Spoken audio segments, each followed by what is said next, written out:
Welcome everybody to Season 3, Episode 9 of Tales from the Tackle Shop. The reason we're giggling is that we just spent 10 minutes doing the first intro, and I forgot to press record on the audio device, so that's why we're sitting here, because I thought we were in the flow then, it was quite funny, but you've missed it all because I didn't record it. Right, and now my brain's gone to jelly. Yeah. Oh dear. Okay, so this is what we're going to do. We are going to go straight into the second part of the Martin Greene podcast. I believe he'd liked it to be called Chapter 2, because his podcasts are so long, it's like books and books of reams of information.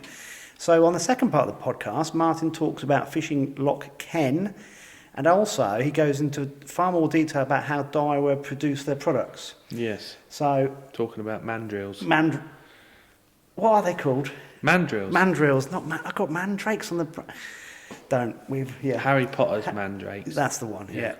So Martin explains how they make the really good carbon poles and the mandrills that they use. And much detail as he can go into, obviously, you know. Without giving away trade secrets. Yeah. And also he broaches the different types of rods as well. He was talking about the feeder rods. Yeah. And how the torque and everything. Yeah, and he even touched on the reels as well. Mm-hmm. So it is a really good listen. So let's go straight into, a bit like Fenland Roach, we're going to vanish straight into the Martin Greene podcast. Let's talk a bit more about Loch Ken without giving too many of your hard-earned secrets away, but I think this is quite interesting because this is one of the things we were talking about in the calf. So your match fish, you're mega keen on it because of your promotion, I suppose. You had to then relocate into Scotland, and then you had to fish different styles. How long have you been in Scotland now? 5 years? I moved. It'll be the actual family will be 6 years in May. Yeah. Because we were. It'll be 6 years in May. I started a new job role like pretty much now, so that would have been 6 years ago. Yeah. Mm. And then we obviously were relocating housewise, so we were having a. So where did you move from? So did we get to the bottom of what your role? Why are you? No, I haven't sorted that out. Sorry, we started off when I met you. I was on the road. I was a sales representative, and then 2015, the opportunity came about. It was commercial manager, so I was pretty much made commercial manager for Daiwa UK. So which meant relocating to Lanarkshire? Relocated up to there to be office based. So you were living... at the time before I moved, I was living in between Milton Keynes and Bedford. So your fishing would be based on slow moving canals? Yeah, I was doing at the time a lot of canal fishing. So you've got your trolley, you're wandering on the I'm a barrow. Barrow. Can't remember the last time I used a barrow. You've got your ground bait that's been ridden. Refrozen bread punch. Refrozen bread punch and liquidised and blended again and blended again. So we're looking at 22s, 24s, 26s. Yeah, sat at 26 iron ones, 2058 Spectron, and just I couldn't even do that now. And then you moved to Lanarkshire. That was a Japanese line. I've still got something brilliant. Best, apart from that stuff, it's the best line. So then you went up to Lanarkshire where no one would speak to you. And because you're an alien, just landed, and then you've got these rocky shorelines of there's lochs, completely wild. I had fished in Ireland a little bit, so it wasn't like I was completely. And I had. Plus, I suppose Thurston's a bit of feeder. Yeah, and I've done a lot of feeder fishing as well. And once again, going back to the conversation I had, I fished with some brilliant anglers as well, like proper old school feeder anglers. That were doing long distance feeder fishing way before line clips existed. You know, people like Joe Roberts, Ian Barrow, bless him, even put Mark Downs, Maurice Williams, Mick Dagnall, he was a brilliant feeder angler. He's good. Did he do sea fishing? Well, he was a brilliant caster anyway. But I remember fishing Bow Beach actually back in the Super League final, which was Dawkins' home, pretty much on their doorstep. And we absolutely I didn't fish, but I remember just watching them boys, and they were just like different gravy. Yeah. I remember Ian Barrow actually having some shooting binoculars that had a laser.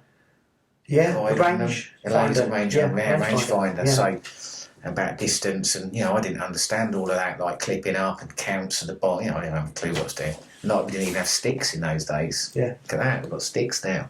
I get laughed at when I use them at Loch Ken. Count returns.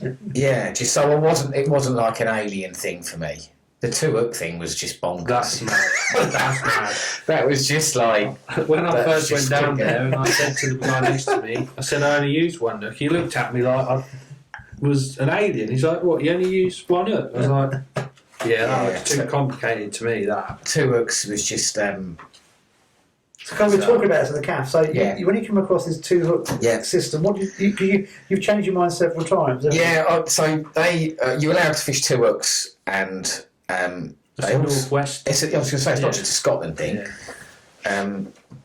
which has been going on for years, hasn't it? And there's a certain way, and people show me. So when I first moved up there, I was like, "Oh, show me how to tie this 2-hook rig," then, which I couldn't really get my head round anyway. So I tried to do it, failed miserably. I remember my first match on there.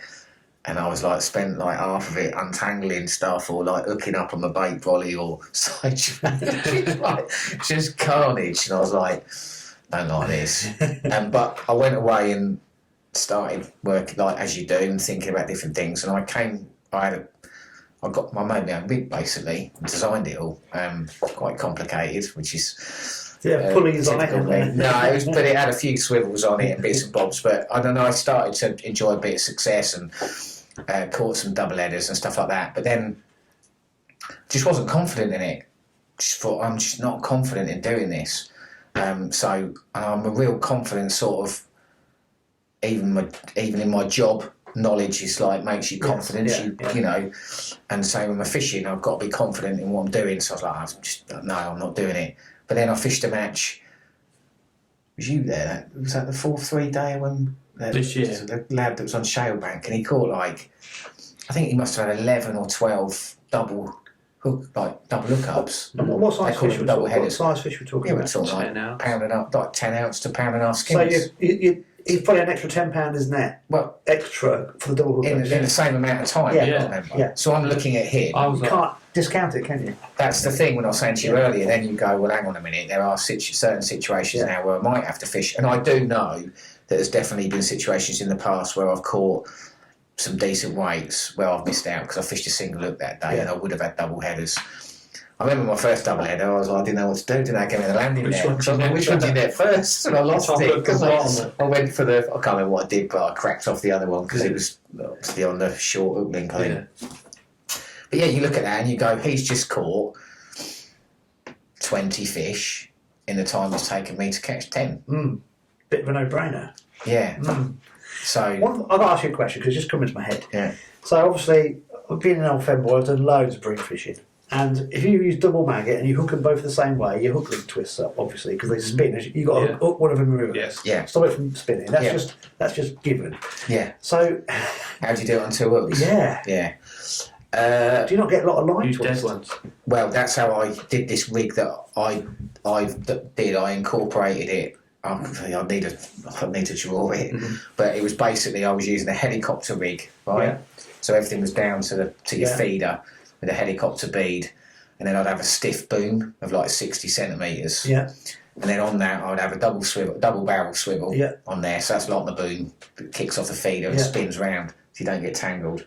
And I'd attach my hook link onto that, whether it be a metre long. Fluorocarbon boom? Yeah, it would be stiff material. If it wasn't fluorocarbon, it would be like 018, 020, just to make sure it kicks off. Then my long hook link of whatever it was. So straight away, that's 1.5 meters. Yeah.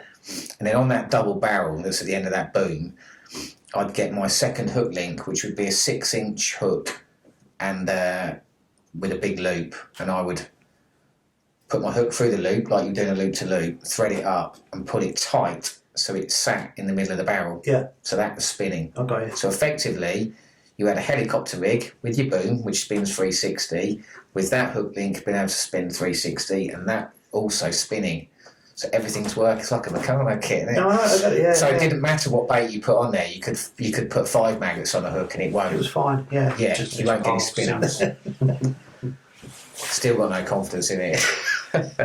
So that's something I've got to, still a bit Because you were talking about how, also getting your head around how aggressive the fish are. That for me was the biggest thing. Yeah. And that's probably where other people have done really well in Ireland as well, I think, is that I didn't understand I thought, as you do, like you said about the huskies, now for me, a husky's a bit like a pike. It's musky. Musky, sorry. Husky's a dog in there. Yeah. Of course, the big dogs in America, they are aggressive. I have used live baits before, but using a husky is a bit cruel. How am I going to hook it? You'd have a job getting it in, wouldn't you? What did you do? Put it in a kennel? You got it in and put it in a cage. I'd have to pin it to the floor and have oh, God, right. Anyway, forget the huskies. It might swim the wrong way. So going back to the muskies, I presume they're like a pike, aren't they? Yeah. Right. Oh, you can't say that. Sorry. No, they're different. They're weird because a pike, right, you can activate to feed sometimes. Like you're talking about the roach. Yeah. The problem you have on Ken. Muskies, when they're not feeding, there's nothing you can do. Right. You can see them. Are they mainly females?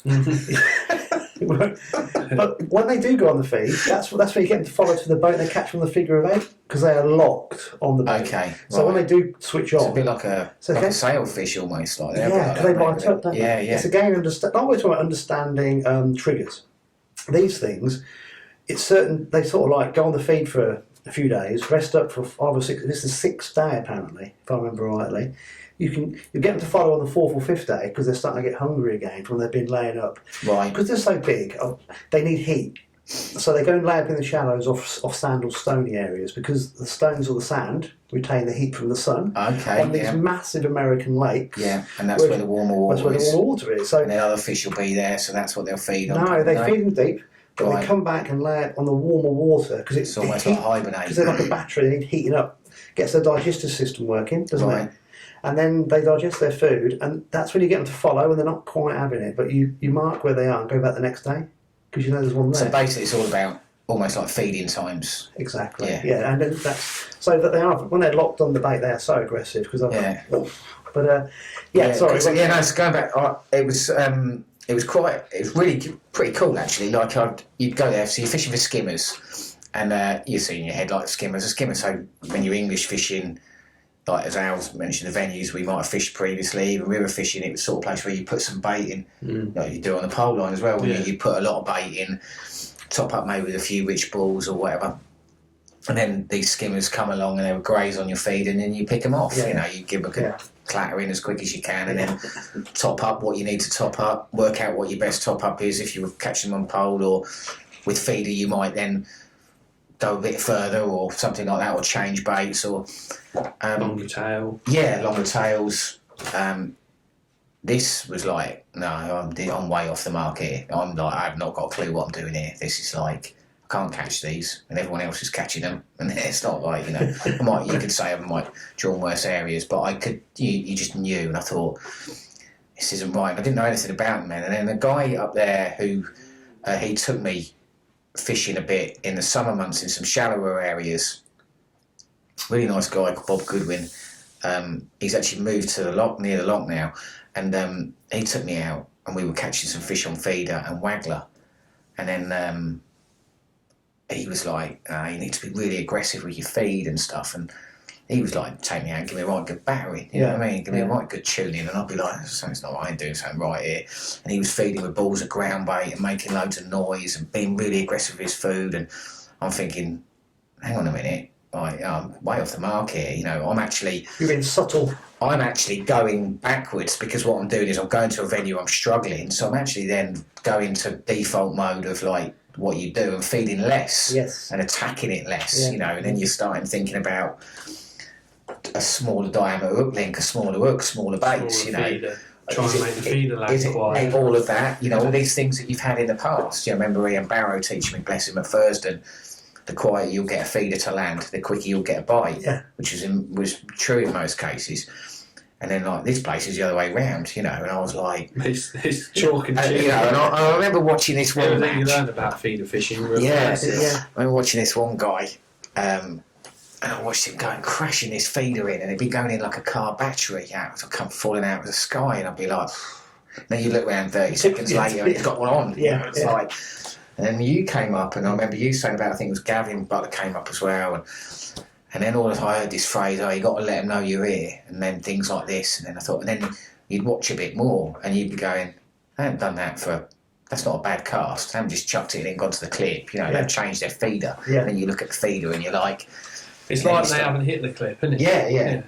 And then so you're like, you start piecing a few things together, and then I remember like catching some fish firing in balls of ground bait, making a noise, dragging the fish in, and then you notice all of a sudden, especially I was fishing a waggler one day, fire a ball of ground bait in, and I worked out, obviously, the nearer you got it to waggler, the quicker you got bite. So straight away, you're like, well, those fish, they're coming, homing in on that. Yeah, the noise is the first thing. And then you just think, they're coming in, they're absolutely cleaning you out in seconds. Yeah.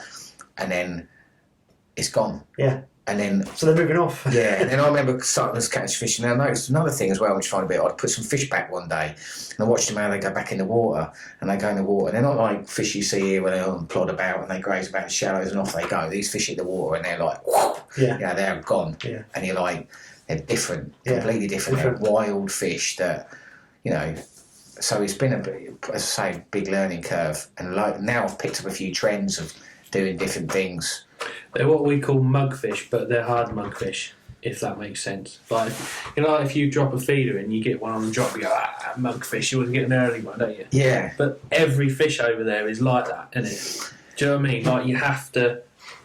Do you see what I mean? Like, they're coming to that... Yeah, they're coming in, and it's just a case of trying to get them to take your hook bait. And because, like we were saying, these big locks, they're off the bottom. There's pike out there.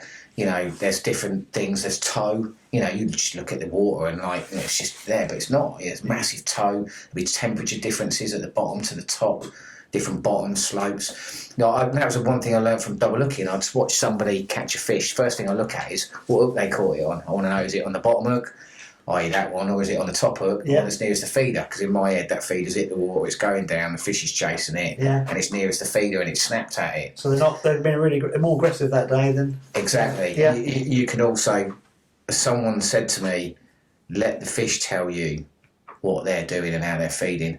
So you know that if you hook a fish and it's right down it, you know them fish are really feeding. Yeah. Whereas I fished a match just Sunday, just gone, I had every single fish I caught, I took my hook. I didn't need me. I think I needed to scourge you once. Yeah. So that tells subtle, you aren't they? exactly. Yeah. But then we are heading into winter. The warm's a bit quiet. Again, going back to what we spoke about earlier, I had a conversation with a guy called Mike Maguire, who's now in the England lure fishing team. He's a nice, lovely guy, and we were having the conversation exactly the same as you've just said, but about lure fishing. And we were saying that you can get so you're convinced that you know what to do, but it's not working. And what you have to do sometimes, he gave me another quote, it was from some martial arts expert, that the brain's like a cup of water. Sometimes to get better, you have to empty half of the water out the cup. So what you have to do is forget some of the stuff that you've learned over the years. Yeah, thinking outside. And you've got to then go, right, hold on a minute. Like, You're almost in your comfort zone. You've got to think, this is not working. So let me just start again. And you've got to kind of go back to basics a little bit. And you've got to watch people who think, look at that noddy doing that. But he's slaughtering me. What's going on? Mm. And actually, they're not a noddy at all. They just know the way to fish that method on that venue. Yeah, they've caught fish doing what they've done. Been passed down. Exactly. They've learned that. And that's, like going back to the feeders, I'm pretty, like you just said, you fall in a comfort zone, and then you would look at it and go, well, I'll start the match off and I'll feed with an open-ended feeder to create a bit of cloud falling through the water, and then I'll change to a window, tighten up, and then that would be it. Like on say Sunday just gone, I probably used 5 different feeders throughout the match. It was a 5-hour match, but I might have used them 15, 16 separate occasions. Like one might have been a round feeder with a really heavy lead on it to make, like as we say, that badoosh in. One might have been a window feeder just to get a bit of bait in quicker. Then I was using a cage feeder for bait to come out and create. So next you need different rods made up. So you just not necessarily. You could do, but they're similar sort of ways. Or your rod's capable of that. That's another thing that I had to learn as well. Is that the kit. We might talk about bit of kit later on, but the kit that's required for that as well, you need pretty heavy duty gear. You know what I mean? You're not, these are big wild waters. They'll find out any bit of vulnerability in your kit. You know, do you have to use like a shock leader of mono to go to the rocks? That's another thing that I learned as well. Learned that pretty quick as well. Christ, can those lads cast a long, long, long way. I've not been the best a caster, but when I first went there, I was like, I can't run that far. Yeah. They are casting like a long way. Yeah. Especially maybe as the colder months go on. And then I learned that really quickly as well. You can't cast a long way when you're using a 10-pound mono shock leader, even if you're using a 13-foot rod and a big reel. It takes a lot of the energy out of your cast when you're compressing the rod. So now I don't. I use a short, literally a short mono leader, and I use a sliding rig now. That's something I've picked up off one of our consultants instead of using a 360 rig, which is almost like a fixed rig. Yeah. Now I use a running rig, so your bite detection's better. Yeah. And I'm casting direct off braid, so I can cast further. That's improved my casting. Been playing around with some braid shock leaders. So we're looking at the moment, so you can actually then put that on your reel. But then you've got to think about your rod then, because there's more compression going into exactly. Yeah. And now for me, then it's like and then you start, and then you go. Then you've got to wear a thumb protector, a thing protector. Possibly. I mean, we have got these new leaders, but I've not looked at that yet. But then all of a sudden you go, you're chucking a 40-gram feeder, which is what you're normally used to for 50, 60 metres. Well, if you're trying to go 70, 80 metres, that's no good in a 13-foot rod. You need a proper feeder on there. You need 60 gram minimum. Yeah. So all of a sudden then I'm like having to buy like 80-gram feeders, because these are all little things you like pick up. Do you know any company that does nice feeder rods? Yeah. Luckily. Yeah, I do. Yeah. Yeah. Yeah, we A little developed smile on your a face. few of those, yeah. Lovely question. Do you see stuff come out and go, we don't need that for the masses, but we need that for me? Do you know what? That's a good thing to lead into like product development, because. Well, this is the whole reason you came. Yeah, we're going to the worst stuff now. I know. Product development is, and as a salesman as well, you fall into that trap of like you do something because you like it. Yeah. So you want to sell something because I like that, I use it, so it makes it obviously your natural default confidence is like I want to sell loads of them. Well, I don't like that, so you don't want to sell it. So, and product development is the same. In the fact that you can get fallen into, I'm as guilty as anybody, like, you want to do something because you like the look of something because you like it, and you have to actually remember that it's not what, you are, as I say, you are selling a product to a huge, not just in the UK, Europe as well. So, but to be fair, I've been like you say, I haven't really thought about it, but you look back at some ranges that have come out over the years and been been a bit involved in them, and it's been, I've done some really good products. Yeah. Been proud to have been involved in some. Well, okay, let's go a bit further. What was one or two that stick in your mind? You're probably thinking of something now.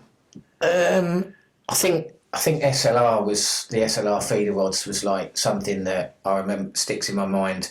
Was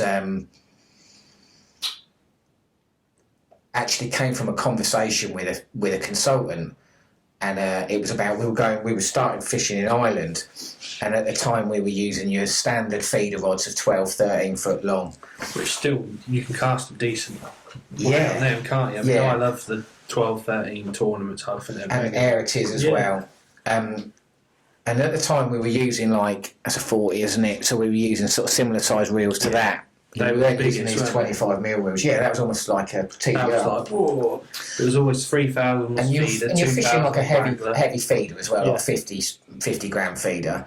But then when the conditions got really bad, it was a struggle. Do you know what I mean? It was your kit was starting to get tested, and it was almost like we came back from there. I'd fished the World Pairs of Adrian Whittle, and he's my partner there, and then it was like, we need something a bit more heavy duty here.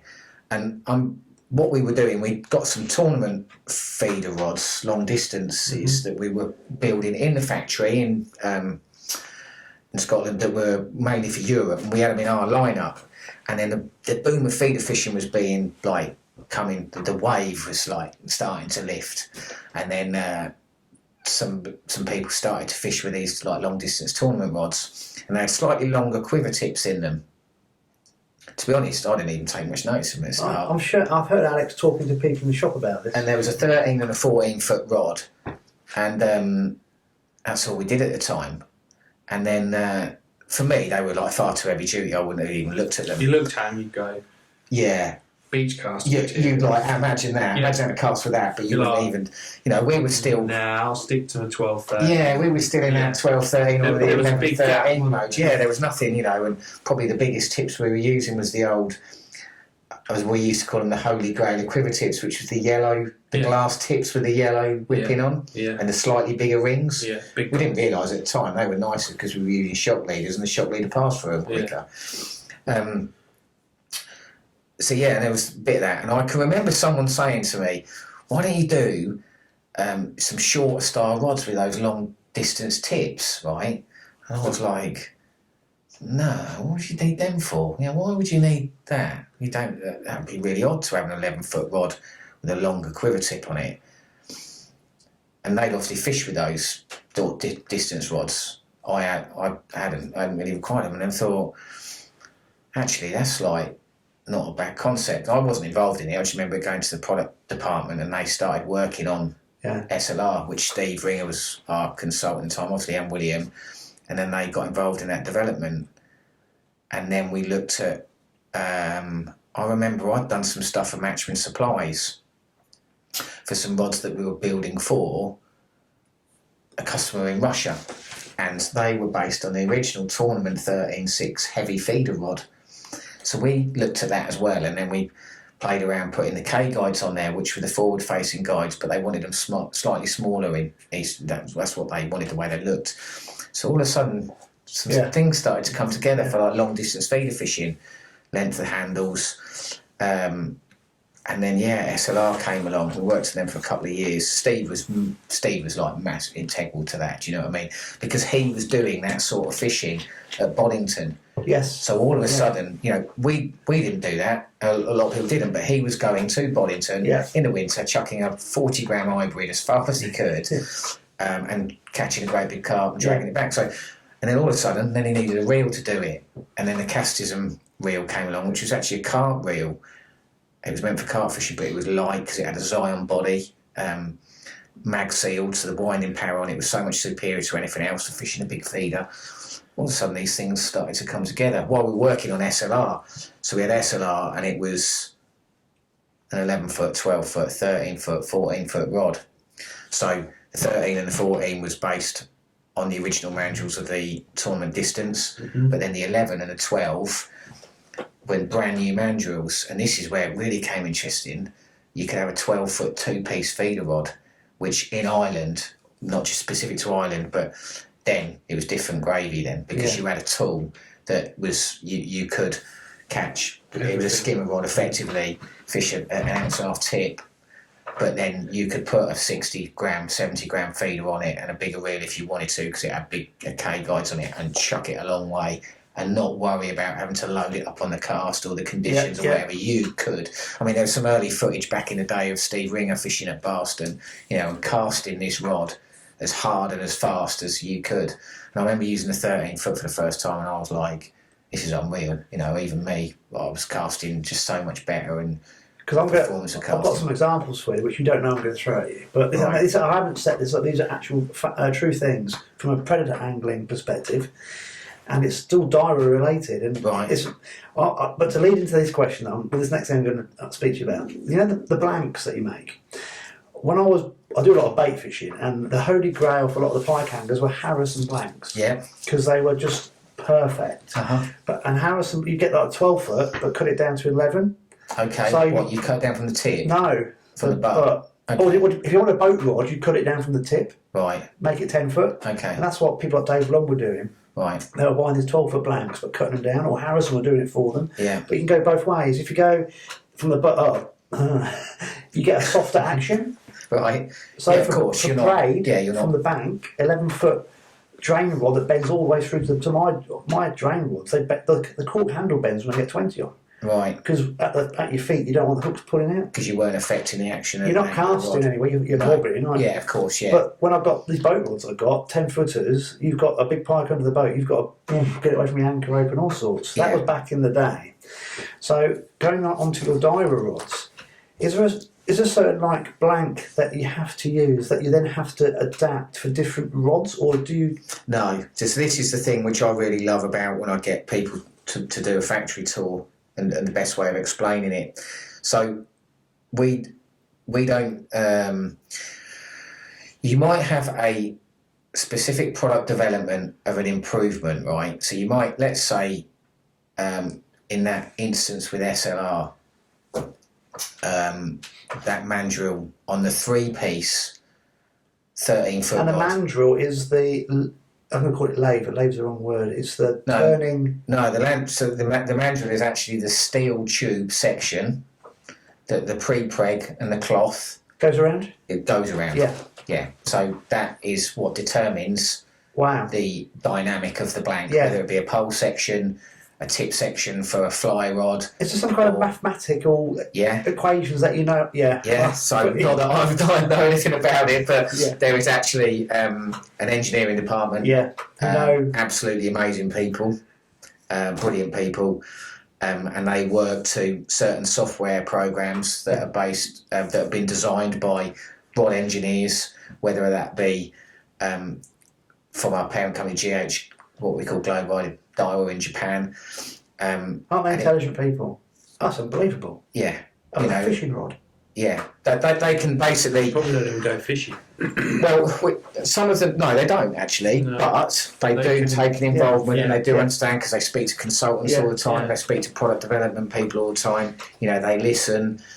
And they understand what needs to be moved and adjusted. When a product development comes, so let's go to SLR, that rod. I'll answer the question you said about the first one, where is there a specific you go to?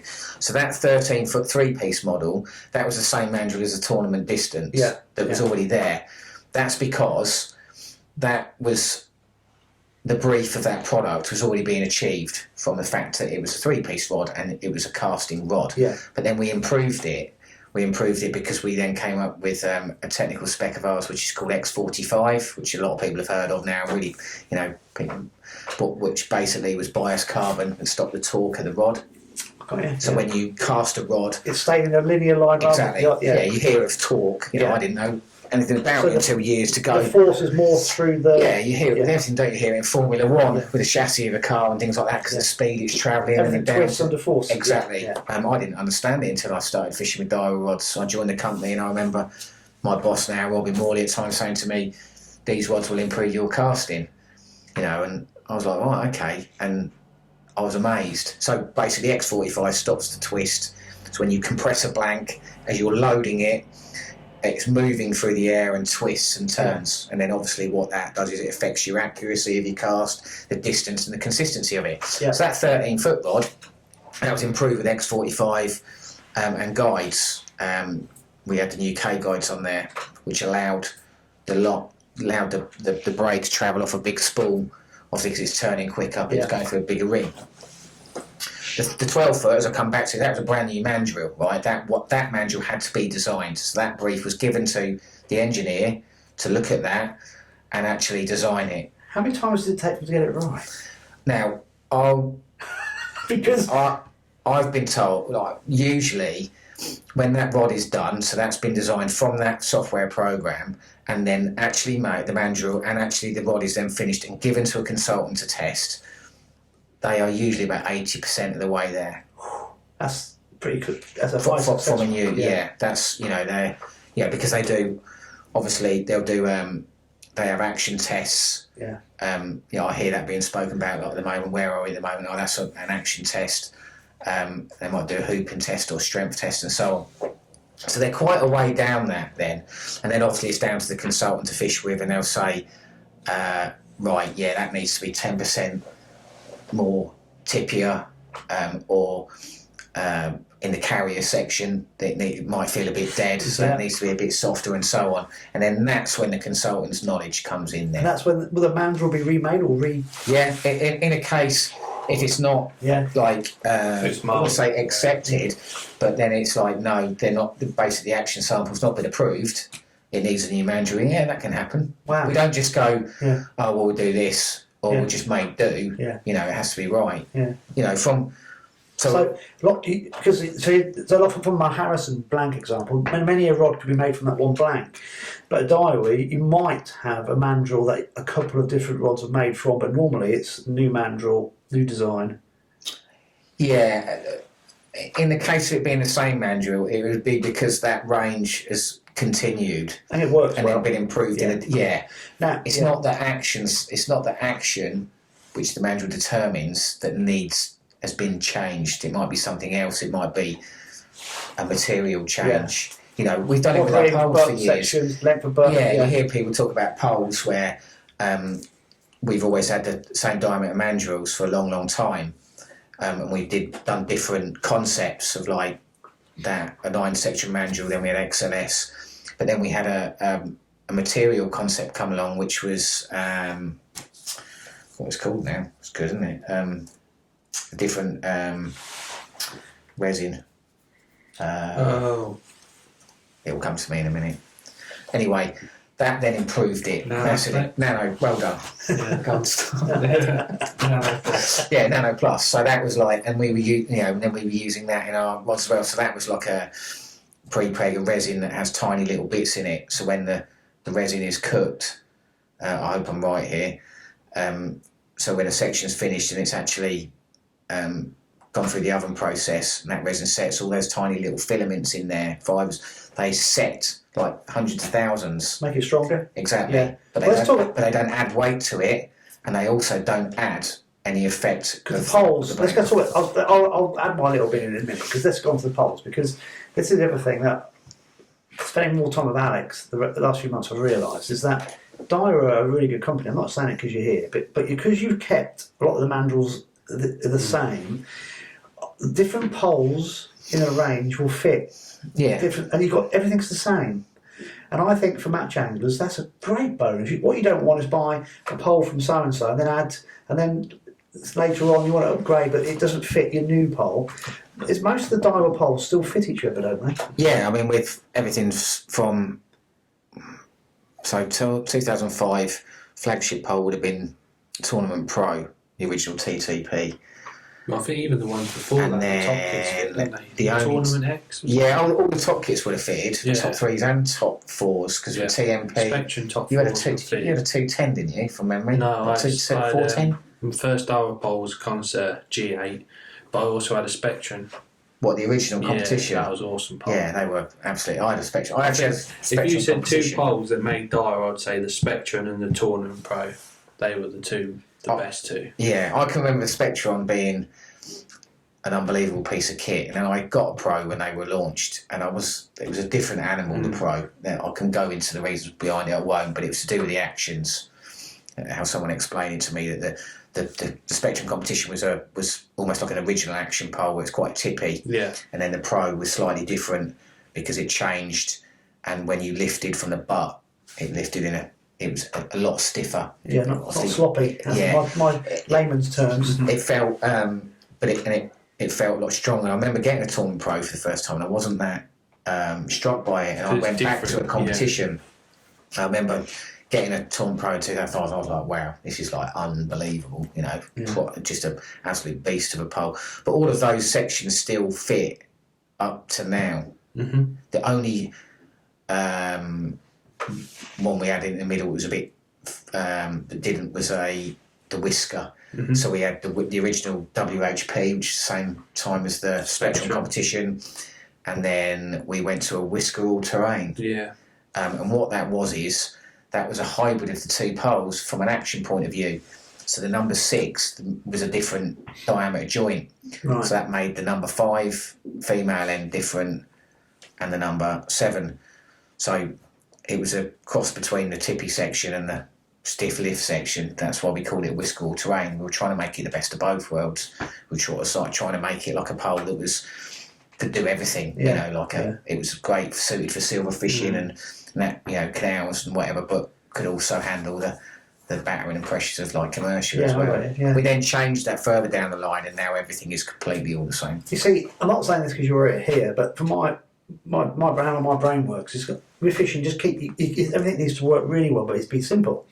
So if I'm going to start down the pole line and I'm a match angler, you're going to upgrade, and you might use older. If I was in my head, if I was a match angler, if I'm fishing natural venues, I want to rip the pole that's like an extension of my arm because of finesse.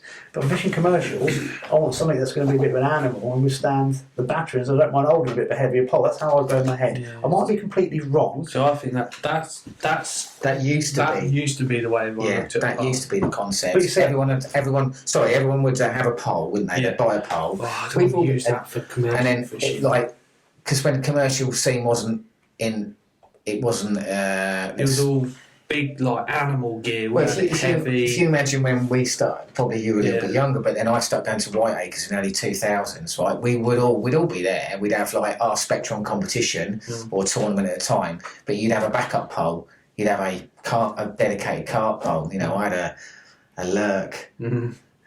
7001 or something. God, you wouldn't dream of using that for carp fishing. No, but at the time, Yeah. your whole thing. Let me explain my thinking, because you're going to go with that. I'm going to do it, but now, right, so what I would think is, right, so my really expensive one wants to be the real, the dog's bollocks, basically. Yeah. And then, but when I get fed up with that, when I upgrade again, I'm quite happy to use that. I'm back on the commercials, but I want to change the end section, so I'm hand up for my more beast fishing. And that's how I think as a customer, you want to buy a range, and you're going to upgrade all the time, but you want to be able to, if you break a section on that one, well, I'll just nick one of that one. And that will do until I get this one fixed. Do you know what I mean? Yeah. And so I've got flexibility within my pole fishing. Now, obviously, things have changed dramatically because Alex was just going to go, yeah, but now. So I just think from a customer viewpoint, you want to be able to interchange sections because you want that flexibility. And that's just my basic layman's pole fishing. The other thing that's changed there is commercial, that booming commercial fishing changed early doors in 2000 onwards. And if you remember, that was before like the feeder fishing boom. So if you remember then, everything was on the focus of commercial method feeder, Pellet waggler, method reel. What's the word I'm looking for? All the rods went short, didn't they? Yeah, everything was a method this or a method that. Carp crunch. And because weights were like, that was the difference then. People were catching massive weights really quickly. And usually, because they were commercial venues, then they started to boom. The fish were being caught closer. They were closer to the bank, and they were getting bigger. They were eating loads. Then all of a sudden, hydroelastic, hollow elastic came out. I remember seeing hydroelastic the first time. That would have been early 2000. That's just where thinking what's all this about? Didn't have puller bungs then and things like that. I can remember my early Whittlesea matches playing carp on top 7 or 8 sections and stuff. And I remember when the first puller bung was spoke about, and we'd seen it, the concept of it. But so as a company, we were really fortunate then, because one, we had our consultants again. Our consultants involved with William, because he was heavily involved in that boom of the commercial fishery, because Gold Valley, perfect, and then the prices really, these top match angling consultants who have gone through with the different trends. Well, Steve Ringer. Steve's another good example. Do you know what I mean? So, and then because we are a UK manufacturer, this was our biggest advantage. We can make products suitable for the UK market that were tested and proven and passed to fish for the UK specification at that time of catching big weights quickly. You got to remember, a lot of them other pole suppliers, no criticism of them at the time, were European-based brands. So all their poles were actually made for fishing in Europe. And at that time, there was no commercial fishing in Europe at all. It was all natural fishing. Still might be carp fishing, but and they were not fishing at the lengths we were fishing at either. They were still had a very strict 13-metre limit. We were at that time we were fishing. Well, there was floating poles and all that malarkey going on. So. We as a brand, we had a major advantage because I see that now. A lot of other 13-metre poles. You're on the poles, aren't you? Were actually like a 30-metre pole with another extension added onto it just for an after-sake at the time. So would you say pole manufacturing at the minute is the sort of the cutting edge of the rods, and is it like the thing to be involved with? Because Alex in the summer got this pole out, I'll never forget it, out of the container to show a guy who wanted to upgrade his pole. And I think it's the pole that you actually own now. Yeah. And Alex had this pole out, and it was, did you have this like 16.5 metres? 16 metres, yeah. And I've never seen anything like it in my life. It was gun barrel straight all the way down. And bear in mind, my old was a Daiwa, mate. Yeah. My old Slr Star, I got an extension handle to make it 9 metres back in the day. When I was having to put all I my use them for bait scoops now, for putting leads on the If tree. you look at, all my weight on the back of the handle, just keep the thing up. And it was bouncing in the wind. if we go back to the start of the conversation, don't we, about like my first pole was this, and if you actually look now of where we've come to, you know, what The we've got now. technology involved in producing that pole, and this guy was just, and it was a windy summer's day, and he's at the back, and you could see the look on his face going, this is incredible. And I didn't want to hold it because it's so expensive, but I was hoping you ship it down. I picked it up, and I'm going, in my head, this doesn't weigh what it should do. I think the biggest thing, like, the Tournament Pro was the benchmark, wasn't it? That was for very long. It was a long time. Yeah, for 10 years there was nothing to rival that, and then also they brought the Arity out, didn't they? Yeah, we went from tournament. It was the original was a black Arity. Yeah. And then the silver Arity got a bit more of a following than the black one. Would you say? Yeah, that was. I'm just trying to think of the key But that changes. was at the time where obviously snake lake fishing and F1 fishing was probably at its peak, wasn't it? So that was just kicking off then, really. The tournament was like, how can I put it? If you went along the riverbank, everyone would have a tournament. Yeah, but then in the the commercial end, scene, it's like you had an Arity because it was stiffer at 16. Similar sort, everything interchanged, but the Arity was like the commercial pole, and the tournament become the more natural venue pole. When we went to the Arity, the silver Arity, we had a change. Yeah, then it went Arity X45. We had a pitch change. That's right. Yeah, and then obviously they brought out the Air, the original Air, which is the pole I had for, well, I love a G8 to be honest. I think if I had to pick my favourite pole, it would have been a G8 because the fishing we do, it was bulletproof. You know, going back to your question earlier about having a nice light stiff pole for the drains and natural venues. And value for money as well. That pole was it's bulletproof. Unbelievable. You know, you can strike hard, top 5 venues, you can shove it through trees, and it just kept on going and going and going. And then obviously the Air come out, and that was like different gravy. Yeah. And then that sort of was superseded to an Air Z. Yeah. Yeah. And then obviously this year is the Air Z Pro, and I've had an Air for 7 years. I was like one of the first people to get one. Air Z Pro. No, the Air. Yeah. And then obviously, I thought I kept trying the new ones, and they're better. But I'm thinking, are they much better? But for me, the difference between the Air Z Pro, which is the current one, and the Air, I think there's been the biggest difference. Yeah. You know, I was just going to say, in my personal experience, like going back from the Tournament Pro days, you saying what was the benchmark for such a long time, and then which you still see people using them now, which is a testament to like going back to the engineering team and the product development guys, consultants involved. I mean, that's like, you know, what we're going back. That's 16 years ago, so probably 17 years ago. So that's pretty. That's, you know, standing the test of time, pretty, isn't it? Yeah, it's pretty cool to be fair. And then I would say for me the biggest jump was Air Z. No, I think this new Air Z Pro is because I can remember better. seeing the Air Z beforehand and what we'd got at the time, and I remember seeing that at an engineering stage, and I was like blown away by it. It was just so light, so quick and stiff, and I was like, no. Usually I don't. Obviously I do. I'm always taking interest, but for me that was unbelievable, completely unbelievable. And I remember going back the next day asking the engineering department to have another look at that and whatever. And I ended up fortunate enough to fish with it for quite a while. It was a while before we released it, but then I couldn't then believe the difference. I do agree with you that I could then not believe the difference when Air Z Pro came along. And I'm not just saying that. I think the person we were showing it to was Steve Harwood, and obviously fishes in the team, and he got an Air's Head, and he's like, oh, let's see, and everyone's a bit like, no, he's going to be much better. And like I say, it was like, wow, that's totally at 16 metres, and it feels better at 14 than it does at 13. Yeah. I don't know how you can say that, but it does. It feels stiffer. Yeah. It's weird.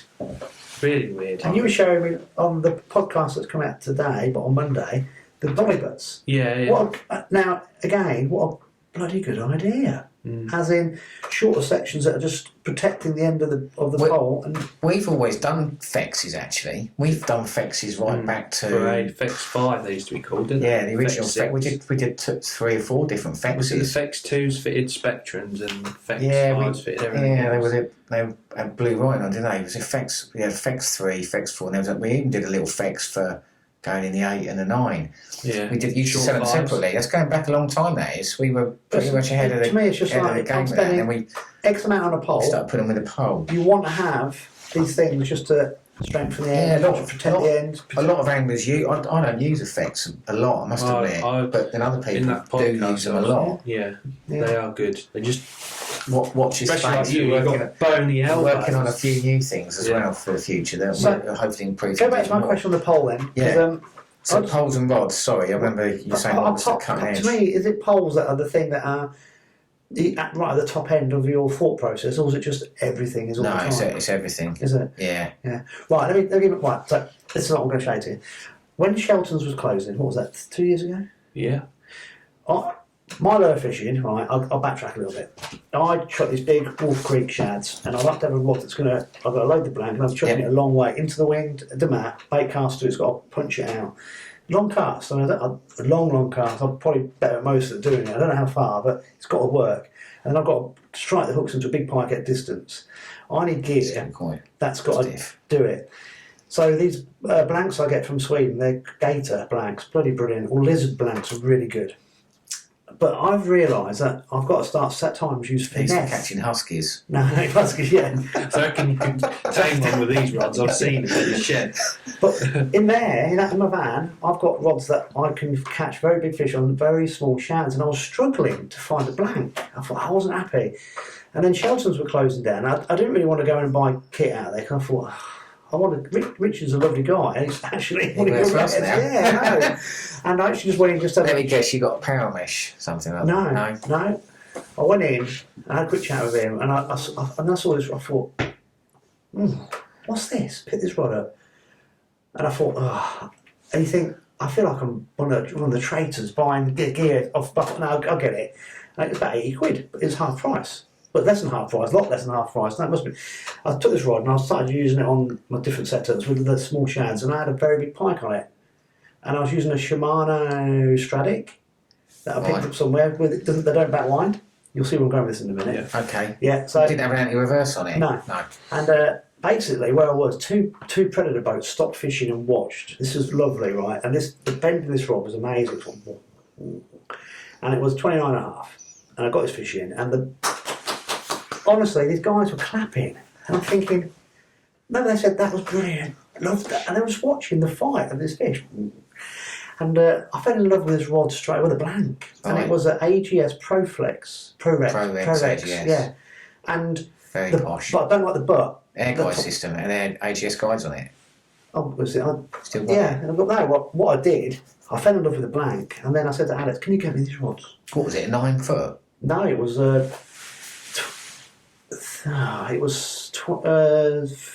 It goes up to 40 grams. Would it be 14 to 40 gram?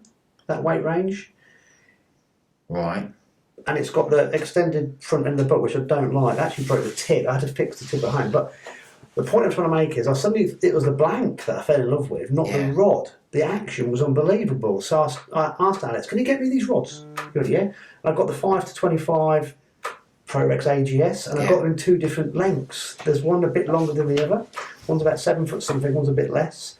And I've been using these for the last season and a half from perch fishing to zander fishing, but now for pike fishing with these little shads, because I can get in absolutely anything on these blanks. The other thing is going back to SLR, and like obviously talking about the development of how you might keep the blank the same but then change it. So the new SLR range has come out and will change your guides. So the big, why I'm saying that is the key thing with Prorex for that one will be the AGS guides. Well, they've got AGS on the side, these new ones I've so got. That's their guides, so they're actually a carbon guide. They're unbelievable. So which makes the rod incredibly light.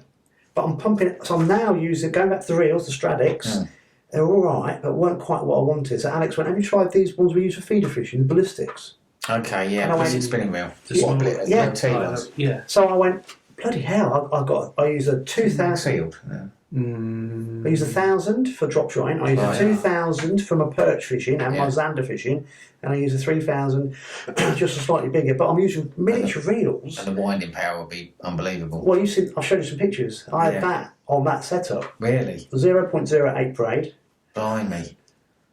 Handled it. It took a bit longer to get in, but I'm catching. It's the blank. What did you have? A fluorocarbon leader on? Yeah, £10. Flipping heck. Yeah. It was a perch fishing setup, but I'm picking up all. It's just I'm in love with this blank. It does everything you want it to do, but I can use different weights of the rod to match what I'm doing, what I'm chucking. But I've got complete confidence in I can go as light as I want to, or as heavy as I want to on these blanks, and I can get in anything that I need to, or I can chuck. I can chuck all the shads, all the plastics, all the baits that I'm using. Casting will be massively improved because the rod's a lot lighter because the guide's on it, so your tip speed will be but I've got a slightly longer one that I didn't realise I thought I bought the same one as I had before, and this one's just slightly longer. And casting a 15 gram tungsten weight with a little shad on, it's into a really strong headwind, and it's an incredible piece of equipment. And it got me thinking, these blanks are unreal, and it was just I've been doing this for the last 2 years, Alex. I'm getting these blankets off you and all these rods, and they're Daiwa, and I never used to use Daiwa before, and the reels are amazing as well. But you stopped making them. The ballistics, so I'm really the ballistics we haven't stopped doing. From the UK, we stopped lining up because effectively it's actually a spinning reel. Yeah. So we don't actually sell that big quantity of a specialist spinning reel in the UK. We will do in other parts of Europe, and obviously we sell a lot more cheaper price spinning reels, like things like Ninjas and Crossfires and stuff like that. But one thing we try and do is put our technologies that we bring into more advanced bits of kit at the start. We then try to filter that down. Yeah, I get that, because I'm probably talking one extreme end here, aren't I? Yeah, I mean that's quite I wouldn't say it's a very expensive spinning reel, but ballistics it's 250. Yeah, the rod's 250. You'd have to be some sort of angler to justify buying a couple of those for spinning. Yeah, but we try to, even I'm surprised at the level of this. This isn't the new tool. We launched these last year, but the winding power on these. What? I mean, I still use the original TDRs for all of my fishing. Going back to they were the original mag seal TDRs, weren't they? TDRs, the original ones were mag sealed, So because I was picking those up earlier. They're very similar. They're heavier than the ballistics we use. Well, they're designed as a match reel, aren't they? Yeah, this is like a real spec. This is our flagship specialist match reel for that we line up in the UK. These have got key features on it like mag sealed. So we've got a sealed bearing in there, which makes the reel. Obviously, the winding power far superior to a reel with a normal rubber bearing. And that's what my ballistics were having. I believe they're mag sealed, because the winding power of those little reels on those big fish is incredible. So normally you've on a normal reel you've got a rubber bearing there. As you turn that and that reel oscillates, the pinion goes through the bearing, and obviously over time little bits and bobs of dirt get in there, water, and eventually that bearing does break down, and that's when obviously your gears can get affected inside the reel, and then your winding power, obviously mag seal protects and prolongs that. So that's a key. I mean, I still use the original TDRs with mag seal on them, because of that. The other thing is that obviously we've got ballistics, a couple of key features on there. So that's another thing with spinning reel. You'd have had to unscrew your handle from there. So a lot of people now ballistics, you just wind them off, don't you? Sorry, that'd be a direct drive to the gear. I don't like that knobbly bit. But you've got to remember that obviously a match angler might be carrying 6 of these in holdalls with different rods made up, different length rods for different purposes. So flattening down. When you're packing that away at the end of the day, 2 or 3 piece rod, obviously 1-touch folding handle. Do you know what that makes sense to me now? And then obviously just, he's not having to mess around to get match reel with like ballistic. You were just saying that. The ballistic, it's about you take the handle off. It's better in the long run because you are attaching it back on directly to the gear. Yeah. So that is another reason why you've really liked that winding power. Oh, it's fantastic. To other reels you've used in the past. Obviously, we'll have like digi gear there. That's actually tough digi gear, and then that's an aluminium body, so it's incredibly strong. Yeah. This thing here is going to, you imagine, I don't use this particular reel, but you imagine on a venue like we discussed, Loch Ken Island, you're casting, big 50, 60 gram feeders, every 2 minutes on a wild water, and you're winding that back, playing fish. They go through, they're wet. They're getting wet all the time with the elements. Yeah.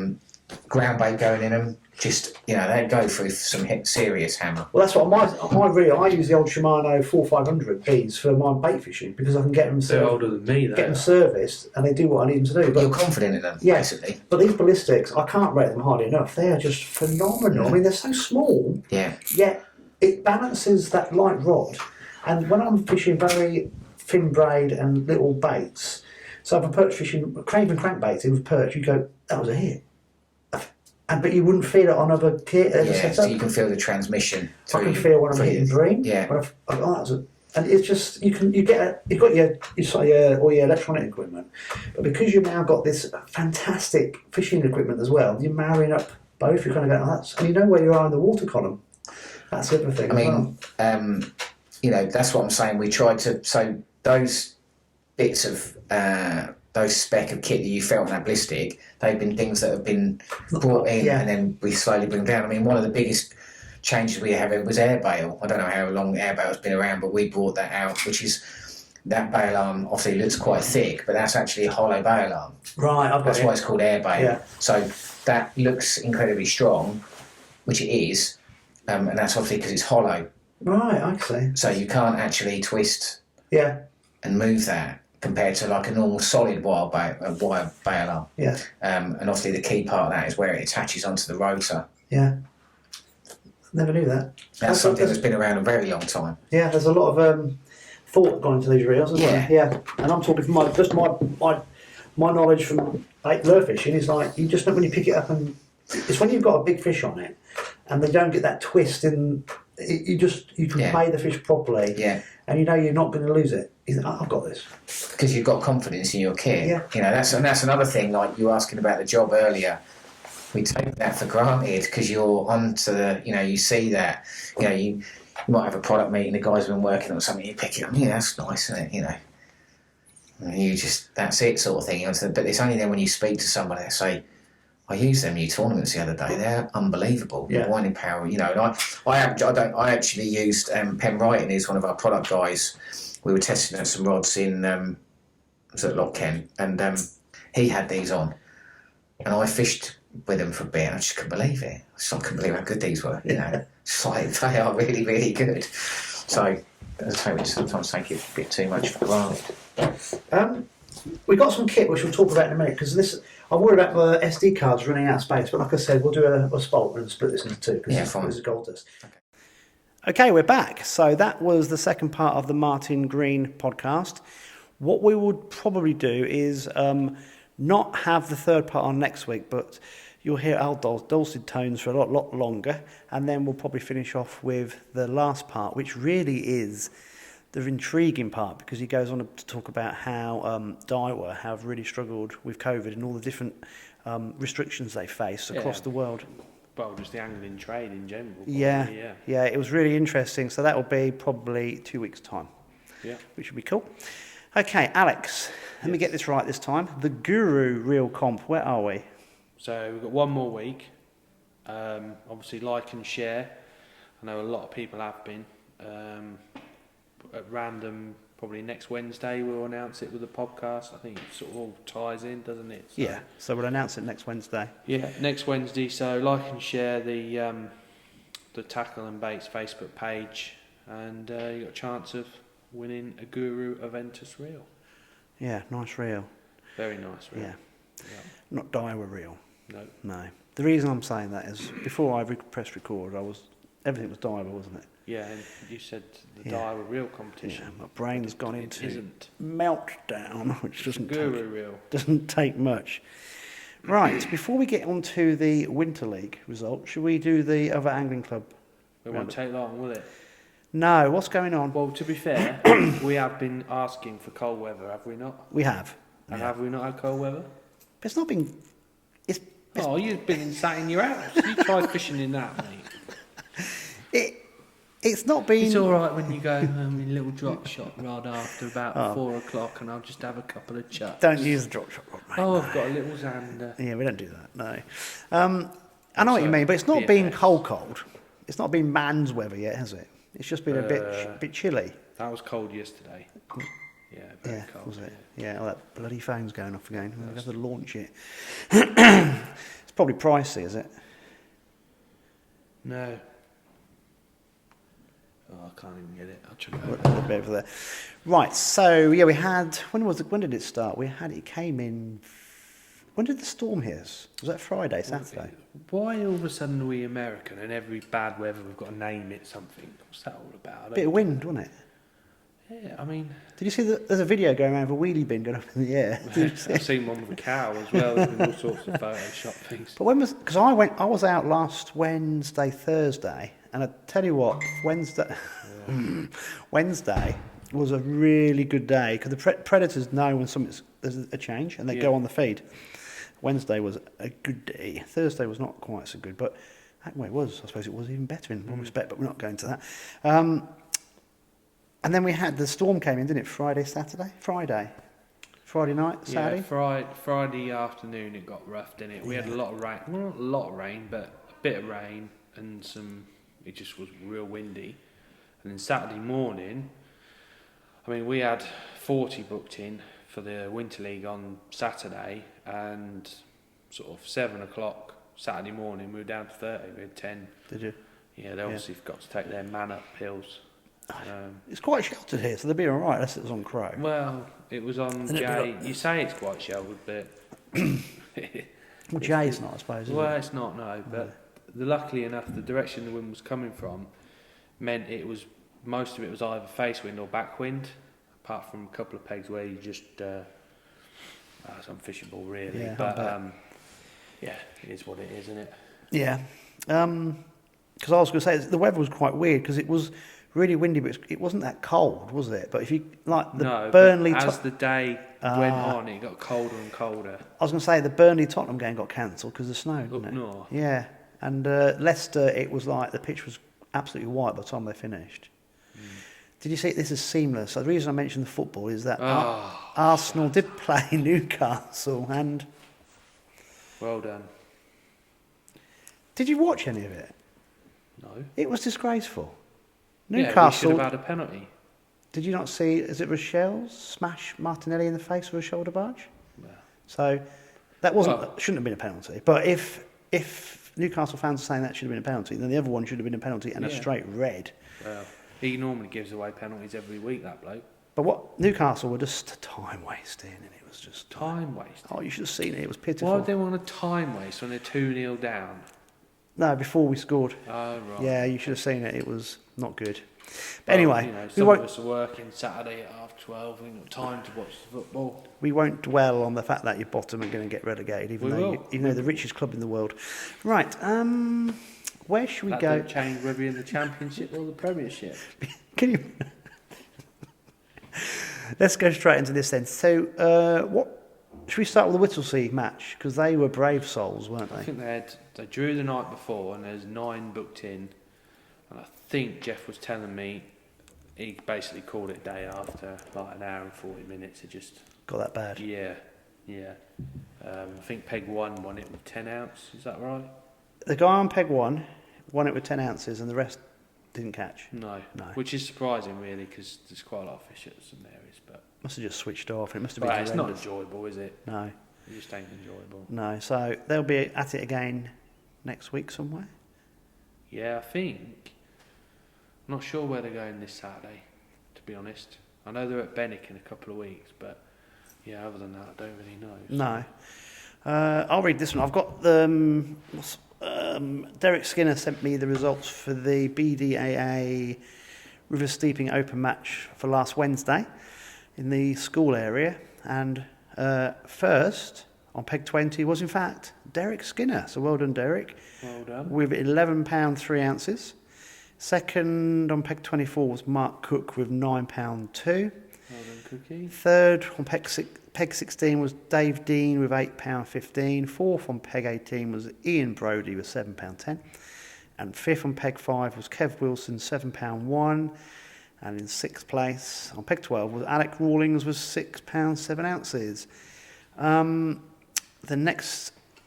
Oh, they had a match on Sunday, the 28th, which I better go and find that. So I'll find that in a sec. I haven't seen the results for that yet. No. I'll have a quick look. They must have sent it to me.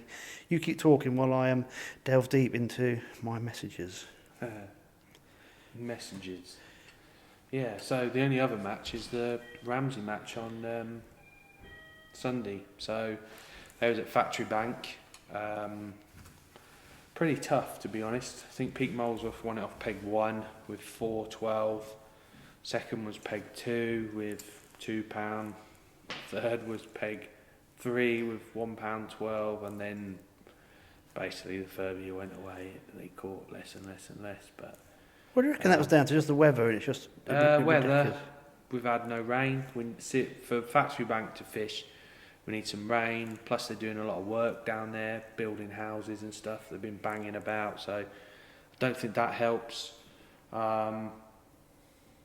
So yeah, well, we're meant to be having sections on there this week for the Winter League, but it's don't really know really. Normally this round, like coming into the Winter League last round, it's always the venues that are fishing the best. So normally 20-foot factory, we peg the bagging venues as such, and because there just seems to be a lack of fish anywhere. There's no fish at Raveley this year, which hasn't been for a few years. Factory Bank seems a bit, empty-ish. But even when we come on to the Winter League results at March, I know it was extremely cold, so you can't take a lot into that. But even March doesn't seem to have the volume of fishing as it normally does. The fish aren't at Beggars Bridge yet, I don't think, on the 20-foot. The footbridge is full of fish. So it's just really, really strange where all the fish have gone.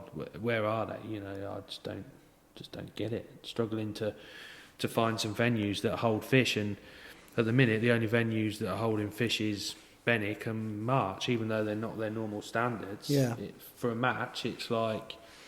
But the whole idea of the last round is to use other venues. It's a bit mad, really, because a lot of anglers and teams are sort of saying, "Oh, we need to freshen it up and change the venues," but there ain't no other venues where you can go. You know? So before we talk about it a bit more, I just checked. I haven't seen anything. I was just checking Mark's Facebook page. There's normally stuff on there. So, Boston guys, if I've missed it, I do apologise. But I think I've only got one message this week, and that's from Derek. So, if we have missed that, we'll read it out next week. And like I said, I do apologise. Going back to what you're saying, so what's the plan then, before we talk about yesterday's match, what's the plan for 2 weeks' time and next weekend? It's all up in the air at the minute, to be honest. We're definitely going to be using the 20-foot for some sections. So basically... Are you going to double bank it, or...? No, there's not enough fish at Chainbridge to do that. Plus, it's a bit Mickey Mouse as well. Yeah. To be honest, there's a lot of fish at the footbridge, so there'll be a couple of sections there, and then there's enough fish at Chainbridge to have a section there. So that's 3 sections. The plan is to have 2 sections at Factory Bank, but the way it's fished at the weekend, not too sure about that. 1 section on March Bypass, all on the boats, so that's normally few fish about there, but again that could be dead. If those fish suddenly move in to the town, that could be. Then obviously 4 sections at Benwick. That's what we've planned for, and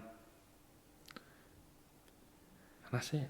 So the only section of March is the bypass. Yes, but the problem is March has had a match on it for the last. That's, you see what I'm saying? Yeah, you explained to me earlier that you can't keep using March. It might end up that for the actual round we put sections at March. Yeah. And it's a nightmare because it's our round and we're not, we're trying to use other bits that aren't March, but there ain't no fish anywhere. Yeah. If you keep using March, it means pleasure anglers can't get on it as well. Well, not so much that as we don't use the Sunday and the Sunday before, the first 2 matches, we've actually used the main, epicentre, where Tom Murray draws most weeks. Just saying. And me just lately, actually, so I can't mind. So, yeah, we haven't been using that. And if we do use March, we'll use up the bypass end, so we're not really sort of disturbing anyone. But yeah, if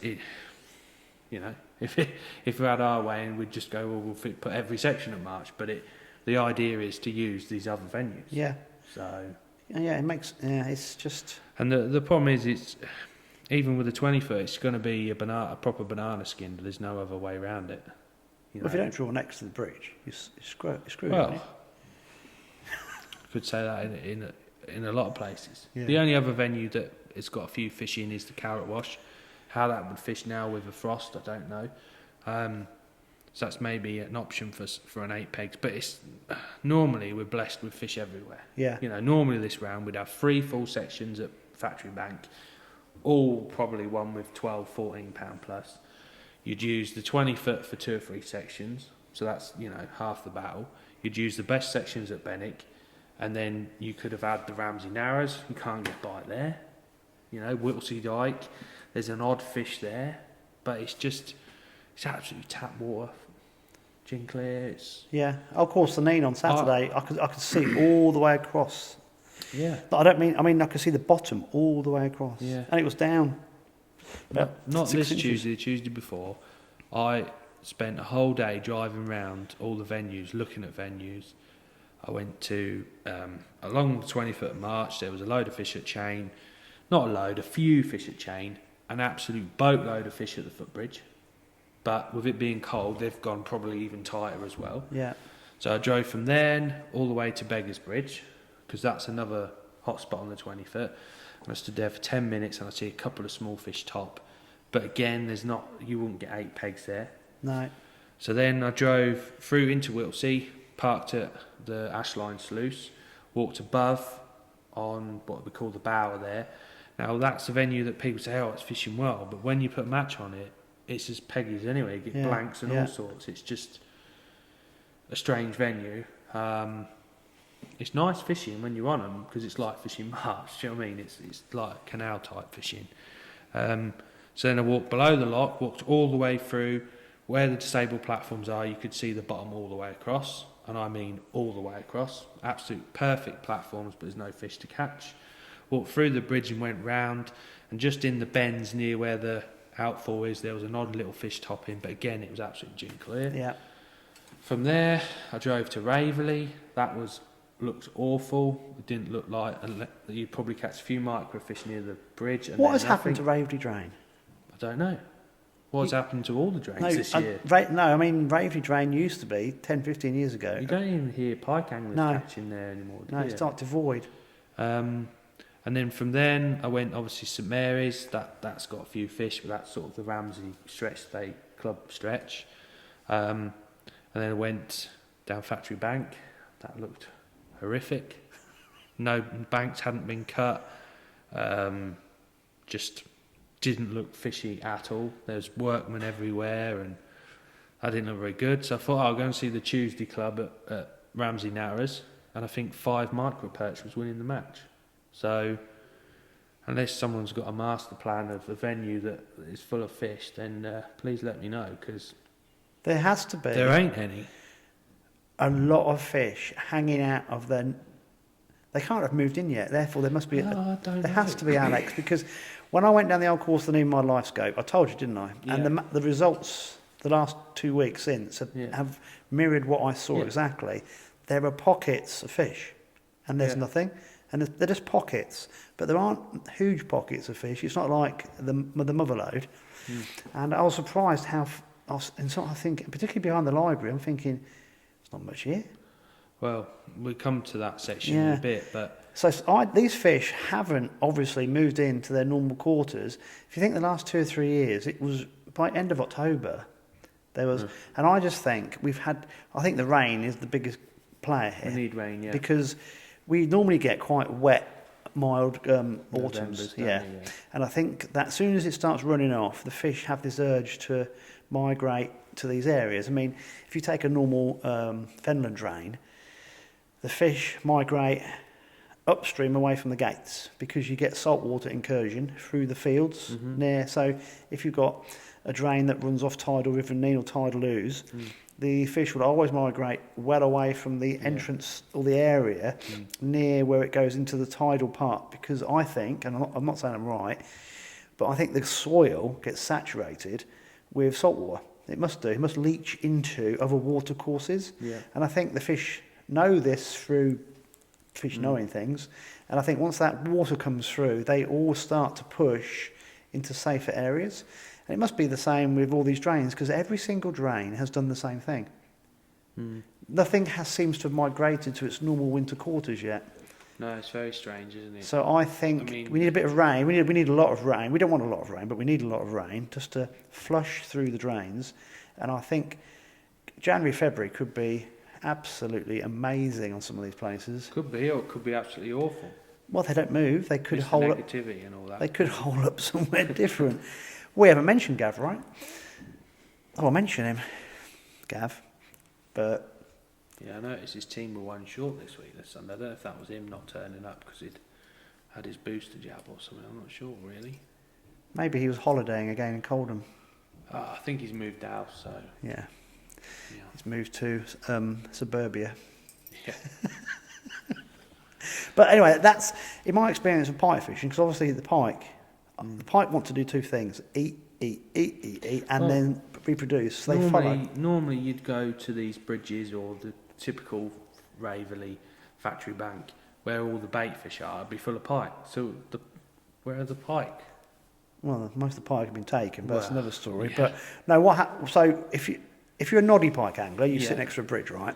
If you want to find the big fish, you actually leapfrog for miles in the wilderness, because it's not the little silvers you want. You want to find the bream, like the skimmers, right? And they stay.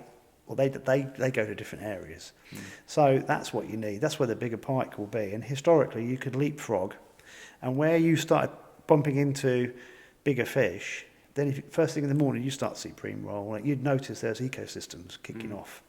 But everything's changed, and it's just like the pike anglers you see these days on the fen drains sit next to a bridge, and it's like, really? Because they know they've got a chance of getting a run or two, because the silverfish are there. And if you're working all week and you want to get a run on the Sunday morning, I don't blame people for that at all.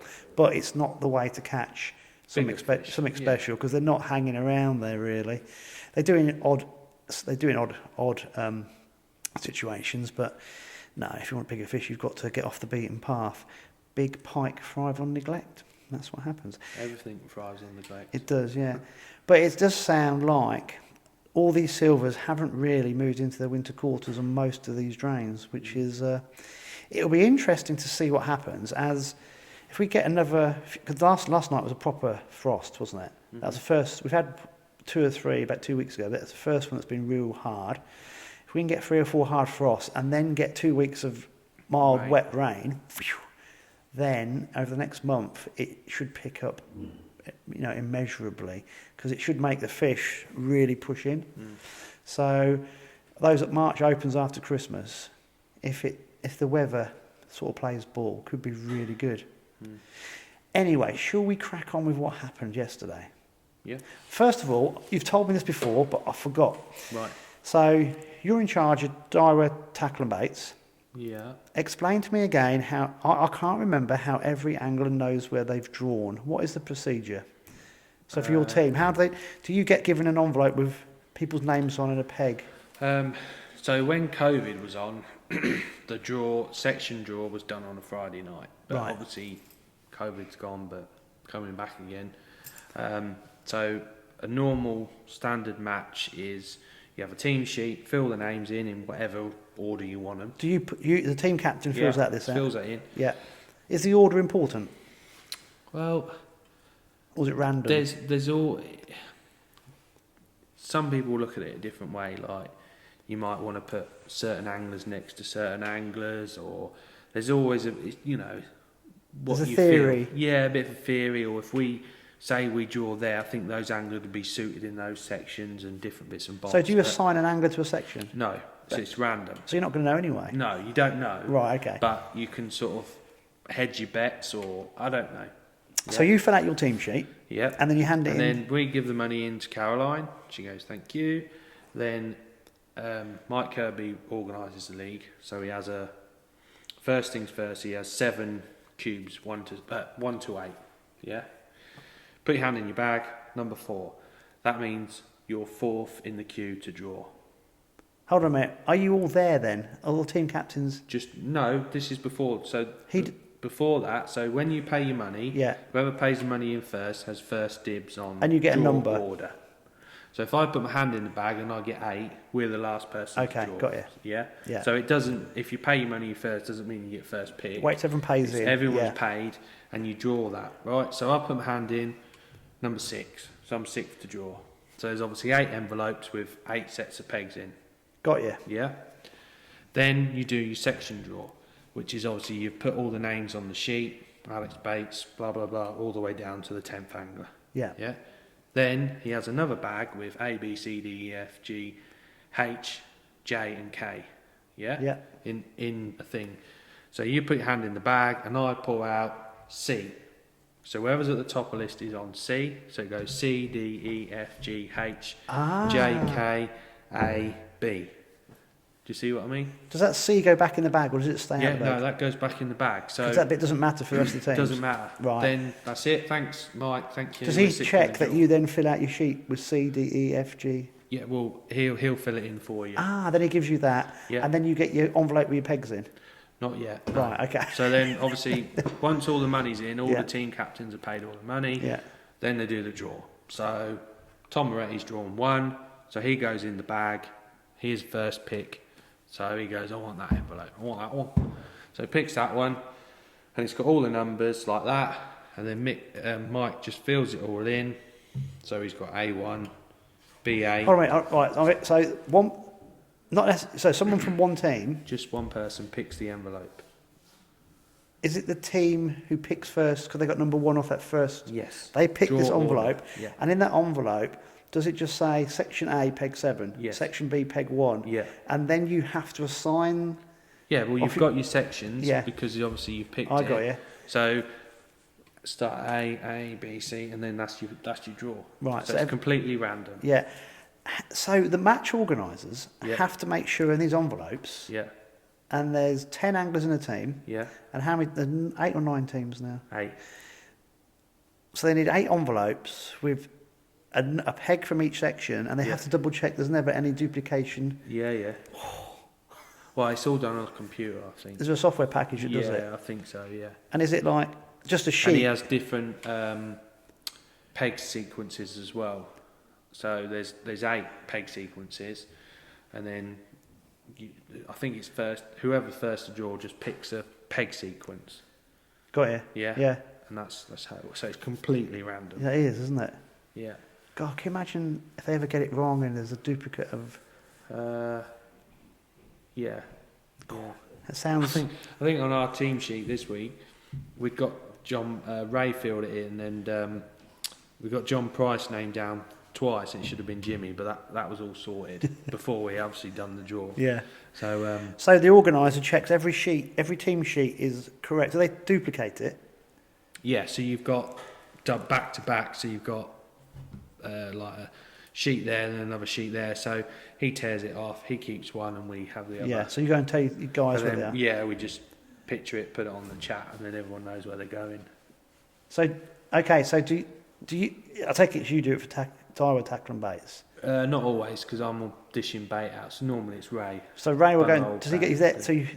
Ray's got a real early start than you have, because you're doing bait. He's doing this, and everybody wants to know fairly early doors where they are.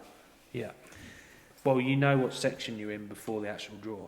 So once your team sheet's paid, that's taken a picture. Bosh, everyone knows where they are. So people drive to their sections. Sometimes, yeah. But right. if you most of it, you sort of get into the areas where you need to be, and then you get your peg, and off you go to your peg. Oh, right, so imagine it's on March. You might, if you're like near the health centre bridge, you might park in that estate and just walk down through the park and just wait until you get confirmation. Not very often you're waiting on the bank. Time you've loaded your Bdaa. Really, is that quick? Yeah. All right, that's cool. That was all. I was just wondering, thinking, God, it's complicated, but I can see that it makes it the fairest way. Well, the league is so tight, it's ridiculous. Yeah. Right, so you all draw your pegs on Sunday. Where did you draw? I drew a good peg for my section. I drew B7, which is the peg Gav framed off last week. I think he had £21.10. So section A would have been towards the old Colliers? section was low numbers, which is what I would call Waterside, but it's the back of Badgerny North Drive that way. So peg 1 is sort of opposite a boat, and peg 8 is the last peg out of the narrows. I can't catch any perch there, by the way, when I use my little lures. No. Nope, not a thing. No. Absolutely devoid. And then the next section, which was mine, went from the narrows, so the first peg in the narrows, all the way through to above me, which is the peg below Hemp Boat. Yeah. So there was me and Danny Mason, and then there's a bit of a gap where the disabled pegs are, and then the next sort of pegs spread out through there. It was pretty pants the week before, apart from where I was, but this week it still wasn't as good as where I was, but there was a bit more consistent through there in the narrows. Section C was up to the culvert, was it? Yeah, so 2 pegs above me, so there's 2 pegs below Wigston's Bridge and 6 pegs on the grass. Yeah. And then they would have missed out the whole of Nene Parade where all the fish are. Yeah, And there's some decent roach in that lot along there as well. Like we were saying, March has gone back to how it used to be. All the fish are down Nene Parade. Yeah. Do you know what I mean? That's where they all are. There's a lot of fish down Nene Parade at the minute. Yeah. And then they would have... Did they start at the bandstand or...? Yeah, so they left the pegs out beyond the swimming pool. Yeah. And then D section started where the steps come down the bandstand there. Yeah. Which most people want to draw there. Everyone fancied that for a boatload of fish because that's where they've been. But it was pants. It was diabolical. Yeah. Absolutely shocking. Yeah. Then the next section went from 3 below Health Centre Bridge and finished 3 above the turning bay. So that section was spread right out. That's big. That's a long section. Because of all the gaps and different bits and bobs. And then the next section basically finished just before the windmill area and started to the right of the stile.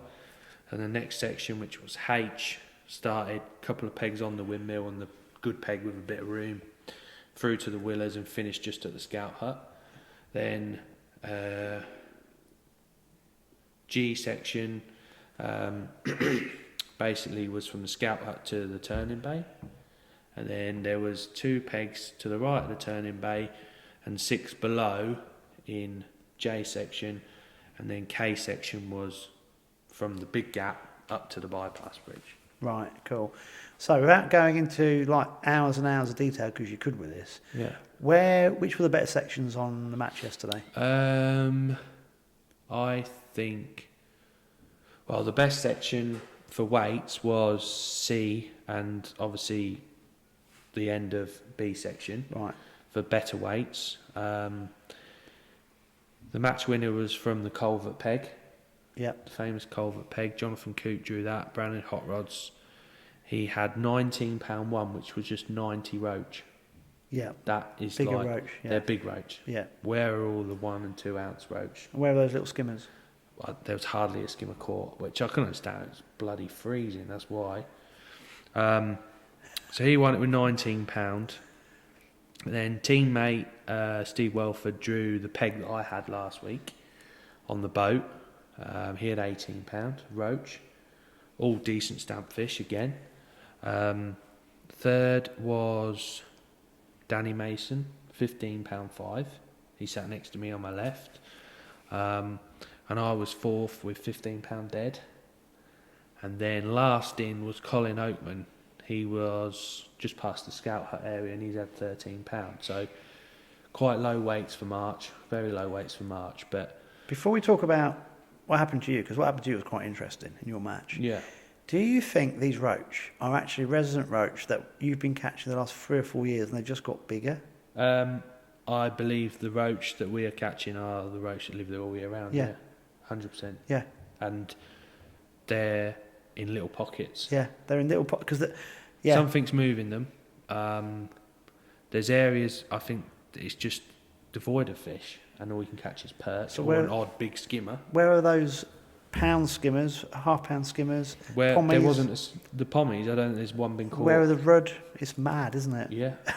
Well, because they're there all from the summer. Well, yeah, where they've gone. The bleak have disappeared as well. Have they really? Yeah, no one. You won't catch bleak in that cold weather, but it's normally full of bleak in the summer. Yeah, all you can catch is little perch, little wasps, roach like that, and an odd skimmer like that, and an eel. There weren't no eels caught Sunday, but there has been eels. It's crazy, isn't it? Yeah. Like I say, forget that weather, but it'll be interesting to see what happens because maybe those roach are there all the time. Which makes it very patchy because you know, you can make bites normally, Yeah. and there's area. I mean, normally with March, typical March matches, even though you're fishing for £20, the sort of you're saying is you're fishing for £5 and you'll catch £20 because as the match goes on, normally you start and you put a ball of bread in or you ground bait in short and you clatter them for as long as you can because they come in and they're hungry and there's loads of fish and it's like, be as aggressive as you can for the first hour, 50 minutes or whatever, and then you sort of go across as the match goes on and nick a few fish and then you build in your peg, and normally the ones that will be there or thereabouts will be catching even in the last 20 minutes. Yeah. What's happening with March now is you feed in your bait and no one's catching nothing. No. Absolutely nothing. And then all of a sudden, middle of the match, you start catching an odd roach and different bits and bobs. And then other pegs, they're feeding some bait and they're going, wah, bang, bang, bang, bang, bang, and the bloke next to you can't get a bite. You see, that's interesting because I reckon the last 2 years the fish were competing with each other because they were hungry, like you said. Yeah. The fish that are there at the minute haven't got this extra influx of all these other fish. There's not as many mouths, is No, there? not as many mouths. They're not having to compete. Because talking to Dad, he was catching some decent-sized roach, wasn't he? Well, what roach we caught all the way through were a good stamp. But he had to wait for a bite. So, Yeah. was it the first 90 minutes that you didn't have a fish? Or just... I didn't catch a roach for an hour and 35 minutes. Just like you had some little perch, didn't you? I had about 30 or 40 little wasps like that, fishing for them. Like... fishing little bits of worms and stuff like that, and the bloke next to me is getting one a chuck on a bit of bread and I can't get a bite. A bite. There's only one reason why you can't catch and the guy next to you is catching, and that's it, that you're absolutely crap. No. Yeah, obviously. The fish just weren't there. Yeah. They were in their little... Yeah, it was mad. Little pods. Absolutely mad. Yeah. You know, and even at the end of the match, Danny's fished a mega match and he only caught 10 perch. Yeah, I've caught £15 on the next peg. I've had to wait an hour and 35 minutes to catch a roach, but I've caught a lot of perch as well. Yeah. And no matter how I fed and how I tried, I could not catch a roach for an hour and 35 minutes. Because they weren't physically in front of you. I think there was fish there, but they weren't feeding. This is the area that went through my live scope, and what I saw were just... You'd see... best way of describing it on a screen. Imagine... You'd see these fish, as you're slowly moving through, suddenly the screen would fill with bait fish. Mm-hmm. Well, proper fish. Silvers. And you go 10, 15 yards and it would drop out. Yeah. And then you go a bit further, about another 30 yards, and it would fill up again. There'd always be fish on the... Because March, there'd always be something showing. Yeah. But suddenly you get some bigger indications, and they'd be off the bottom. This was 2 weeks ago, and it's a bit milder. And so, as you're going through, you're seeing fish everywhere, but the screen's very uncluttered with them. That's probably a good way of describing it. But in areas, it would just fill and then drop out and fill. Yeah. And I think that's what's happened at the minute. We haven't got those fish coming in from the wilds. Therefore, the resident fish are there just in pockets because they're not going to be spread out evenly. And I think what happens here is a classic. I think... You didn't have roach in front of you, and that pocket of roach that was in front of the guy next door, I think they spread out. Well, I think... And then they contracted again. A lot of it was stood still for the first hour or so. Then all of a sudden, like, I don't know if it's a coincidence, I think when the boats are coming through, like we had a lot of boats up our end, whereas the other end only had 2 or 3. because we're the other side of town. I think boats come in and out more, and whether it was the boats as they sort of come towards you, whether it forces the water to move and that just triggers a few roach into clouds feeding. it momentarily. Definitely, when that boat went through for me, it was a trigger, and I caught. All of a sudden, I felt like I could be more aggressive with my feed. I knew that there was fish going to be on lines that I've sort of rested, and it felt like normal March. And then, literally, the boat sort of stopped, and my roach fishing just sort of stopped. Well, that makes sense, because we were very clear. These fish were very negative. Well, I think the clearer it is, the colder it is, the tighter they get. Exactly. Yeah. So the guy next to you's got the fish in front of him. He's catching. The boats go through. It clouds up. The fish have confidence just because they don't spread out a bit. And as the colour drops out again, they get it makes perfect sense, because this is what I've been seeing with the predators. Yeah. When I'm perch in particular, when it's very clear and I'm fishing places, when they're on it, they're quite easy to catch. As soon as they switch off, you just think nothing's there. But they've got very localised and very tight. And you need to know exactly where they are, and then you can winkle another one out just by obviously you've got to be on them. You can't catch what's not there. No. And I think this is what's happening with these fish, that there hasn't been the migration of other silvers into these winter quarters. The silverfish haven't got to compete, therefore they can stay in their little pockets of poor pods of what you want to call them. Well, even at like Benwick and that, there normally is loads of little bob nuds on the waggler. There is a few about, not like there normally is. But they're probably really tight under a boat. Yeah. Because they need protection from the predators from the sky and the water. And normally Benwick's full of these little pommies as well. Yeah. You know. Yeah. But they just don't seem to be about either. It's very weird. Right, okay, so you did very well yesterday, because you managed, you were just beaten by 5 ounces in your section. Well, yeah. So that was a good effort from everybody. Overall team results, because this is getting close. The team is more important than anything, you know. When I see that I was in B section, I was thinking, please 7 or 8, please 7 or 8. And when it come through, I was 7. I was like, lovely. Yeah. You know, I've got a chance of winning the section or third. But so team draw. We had a couple of dodgy pegs. My peg was a very good peg. Steve Winters' peg was a good peg. That's on the end of a turning bay, so got a bit of room. So straight away you're looking down your sheet and you're working out where you are and how much room you've got, and you know, because of the way you know the venues, you know roughly what you, sort of your peg's worth to a certain extent, and the way it's fishing. Team wise, we did brilliant. We had the lowest score, I think, of the series. 28. 28? Yeah, it's 28 good. points. Yeah. So was well happy with that. It's long overdue. For whatever reason. I mean, as I go through, you'll see how close the league is. It's a joke. You know, you got 4 teams neck and neck all the way through. And when we had a bit of a blowout and bits and bobs, we were like, you never give up, do you? No. But we have got a very, very slim chance of... So you had 28 points, and you won. Who came second? So second was Image. Yep. They had 39 points. So we were 11 points clear. Yeah. That's a big margin. It's quite a bit. Considering how tight the league has been, it's been like 30, 31, 33, 34 one round. It went 32, 33, 34 another round. Yeah. And it went 30, 31, 33 another round. And, you know, one here or there and totally different picture. But that's the league. What happened on Sunday is we were first. Second was Image on 39. Third was Stanjays with, I think they had 42. Then Crest of Peterborough had 45. Brown and Hot Rods had 47.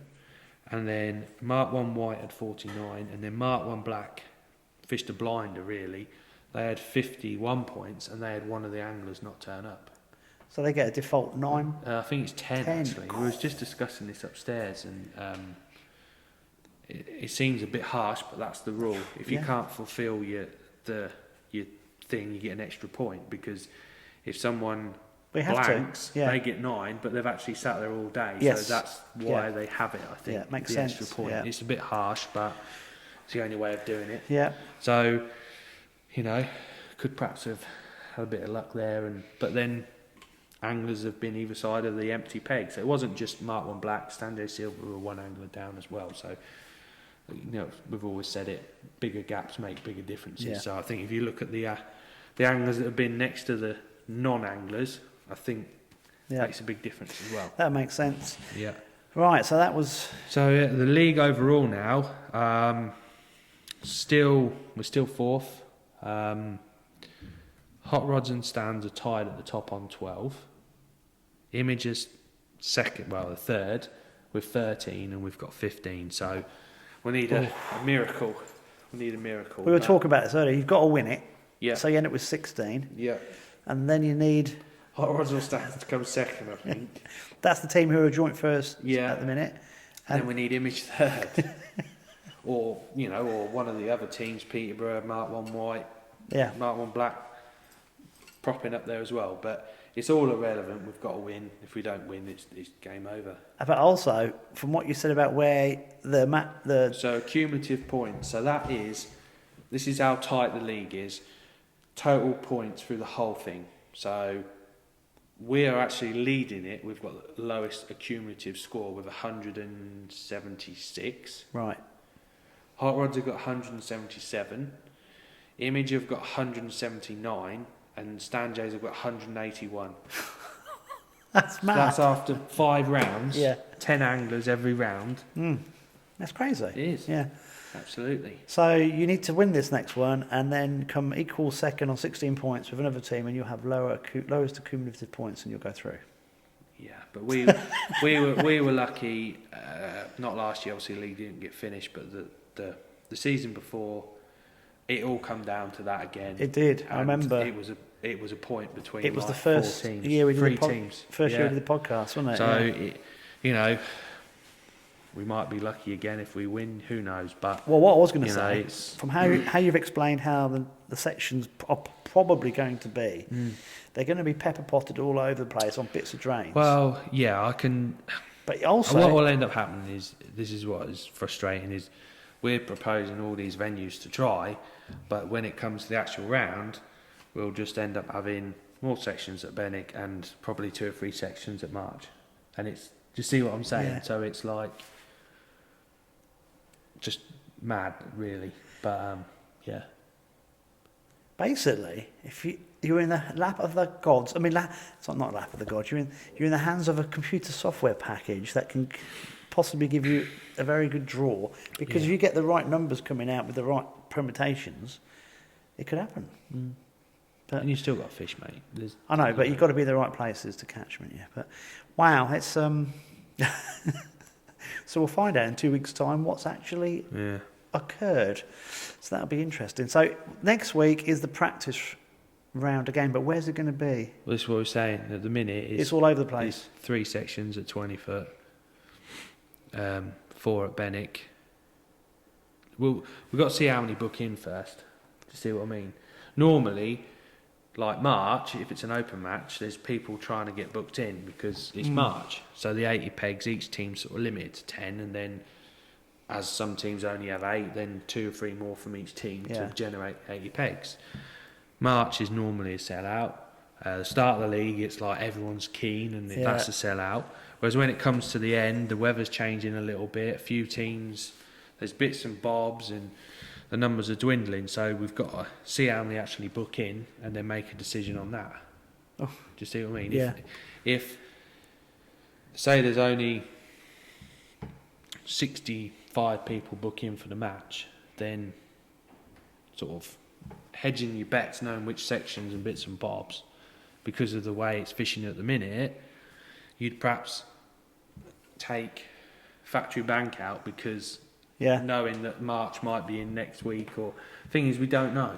Do you see what I mean? You can't actually have a proper practice until you've got. You need all the sections in for this week that are going to be in for next week. That's what I'm saying. So you get an idea of what's happening. Oh Lord! The practice match could mean that, for example, we could fish Factory Bank on Sunday, and I know for what will happen. It'll go peg 1, peg 2, peg 3, peg 4, peg 5, all the way down, and then say the next section, well, it could all be blanking. Do you know what I mean? Yeah. It's not. it's not right, is it? No, do you know what I mean? You want a fishing match, not a. Yeah. What's the point of me going? Yeah. Yeah, and that's what's putting people off, I should think, as well. And also, by the looks of things, for these smaller clubs that are struggling to get the matches on at the minute. Oh, yeah, well, that's the other thing, isn't Yeah. it? We're struggling to find venues. Even the local clubs are trying to struggle to find venues on their own waters. Yes, yeah. So... Yeah, which we go into more detail next week. Well, we will see. We'll see, yeah. Congratulations yesterday. I can guarantee you the winner will come from the 20-foot. Yeah. And then that's the other thing. Do you pay continental payout? But then with sections here, there, everywhere. Yeah. Impossible. Normally we do continental payout and it works a treat because we'd have 4 there, 3 there and 3 there. Which You've got 3 venues, yeah. 3 venues and it's easy. You pay sections and then the winner of each venue or do continental style type of thing. So if if you're first and second on that venue, you do frame. But I don't know. Oh dear. If we'll see. Yeah. Yeah, it sounds a bit of a headache, really, doesn't it? Trying to sort it all out, trying to do it the fairest thing. You don't want to be cutting pegs out and then not being used at the weekend. But also, you want to... No, you don't. And also, you want to encourage all the anglers to come. Well, that's it. Make it fair. Not easy. But then the other point is what's the point of me fishing? I could draw a section that ain't going to be in next week. Yeah, yeah. That's the other thing. Yeah. But you want to fish sections that are definitely in the week after. It's in not an easy. ideal scenario, we'd be at March again this week, but so we can't be at March. Who's making the overall decision? Well, the team captains will vote after the practice match. No, I mean, who's going to make the decision for this week? Well, it's our round as such, so we choose. Who's we? Tackle and Bates. Oh, so you're going to get the blame. Yeah, but there is nowhere to go. There is no fish other than those venues. Everyone blame Alex. Yeah. Yeah. Yeah, I tell you who, we all blame Gav Wright. That would be the best way. Yeah. Yeah, get him. Cheesy Bob came second in his section. He did? Yeah. Actually squat fishing. No. Telling you. Should I tell you what? Bob says he can't fish for roach. But that day when he beat me off the next peg, he sat there at the start. Is this when you were chip shopped? Yes. Yeah. Right. This is sneaky cheesy, this is. Right. And he sat there, can't get a bite, he's caught nothing, and then he's caught this 4-pound tench, and all of a sudden, he's fishing for roach. He never fishes for roach. And you're like, hang on a minute, Bob, you're not meant to be fishing for roach now you caught that tench. And there he is trying to catch roach. Yeah. And he did well again this week, he was second in section. Yeah, he's a good without angler. a tench. He's a very good angler, isn't he? Yeah. I got my pound of sausages off him on Saturday, a little Did chat you? with him, yeah, he was looking forward to it. Nah, It's not easy. no, not easy being cheesy. Right, I think we need to bring this to a close this week. Yeah. So next week we will have a roundabout of one of the fiascos of what's happened with the organisation of the practice round. It does sound. It's one of those things where you're not. It's impossible to please everybody. Mm. Yeah, but you just got to try and do the best fishing thing. Looking at it is see the numbers, how many we've got, and then evaluate it from there. Yeah. If there's 80 people, then we've got to use some of these sections. If there's not, we don't have to use them. Yeah, and let's see what the weather happens. What happens with the weather? I think it's going to get milder and windier, isn't it? I think tomorrow's 10 degrees. Is it? Yeah, because I'm out tomorrow. I had a quick sneaky look. I thought, tomorrow's a good day. So, yeah, I think it's going to be not too bad. So we'll be all right. But we just need. I think we just need, like we said, that rain. Normally we say it never stops. We've had the cold. Now we want rain. Well, we needed rain. You match anglers need it to be pumping through to trap these fish up. Anyway, we're not going to go back over that. No. Right, guys. So we'll probably have the third part of the Martin Greene podcast, I would say, in a couple of weeks, probably. Mm-hmm. Depending on what happens with whether Alex has been lynched by the angry mob organising when he's been organising the Fenland last round of the Winter League, or the practice, I should say. Mm-hmm. Cool. And next week we'll have the winner announced for the Guru Reel. I feel like I've missed something off. No, I don't think I have. There's no whole beach match. There's no TID match. No. It's old age. I don't know what I've... Oh, I know what you missed off. Your weekly rant. That's what you've missed off. No, I'm keeping my powder dry. I've got... don't. Right. No. Oh, okay. Yeah. Right. That's the end of the podcast, guys. Thanks for listening. What he said. See you next week.